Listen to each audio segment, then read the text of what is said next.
Hey guys! Welcome back to my channel. So for today's video is another layout na naman ang ating gagawin using Microsoft Word, and this time ang gagawin naman natin ay may theme na vintage yellow roses na pang wedding invitation, pero pwede nyo din itong gamitin para sa debut invitation or 18th birthday. So sana magustuhan niyo ito, and kung gusto nyo gamitin itong layout na ito para sa inyong invitation, sobrang dali lang itong gawin dahil isang image na yung kailangan natin dito, at ito ay ang vintage yellow roses background. So yun lang yung kailangan nyo na-search dyan sa Google at mahanap ninyo dyan yung image na ginamit ko dito, pero meron akong videos para hindi na kayo mahirapan na maghanap dyan sa Google ng image na ginamit ko dito. Nandyan sa description box yung image na ginamit ko dito. So kailangan nyo na lang na i-download yan at ilagay sa isang folder para easy access na lang sa inyo kapag gagawin na ang layout na ito. At meron pa akong isang videos. Kung ikaw ay tamad na or hindi mo kayang gawin ang layout na ito or hindi mo masundan ang video na ito, ang layout na ito is available for purchase. So kailangan mo na lang na i-email ako. Nandyan sa description box ang email ko. So i-email mo na lang ako kung gusto mo i-purchase ang layout na ito. Pero kung gusto mo din naman na gumawa ng sarili mong layout at mag-experiment, pwede din naman i-download mo lang ang image na kailangan dito at sundan ang video na ito. So kung ready ka na, start na natin ito using Microsoft Word.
So ayun, meron na tayo itong vintage yellow roses na pang wedding invitation, pero pwede nyo din itong gamitin para sa debut invitation or 18th birthday. So sana nagustuhan ninyo ito.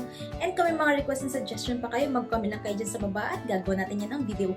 Again, thank you so much for watching and see you sa aking next video. Don't forget to like and subscribe. Bye!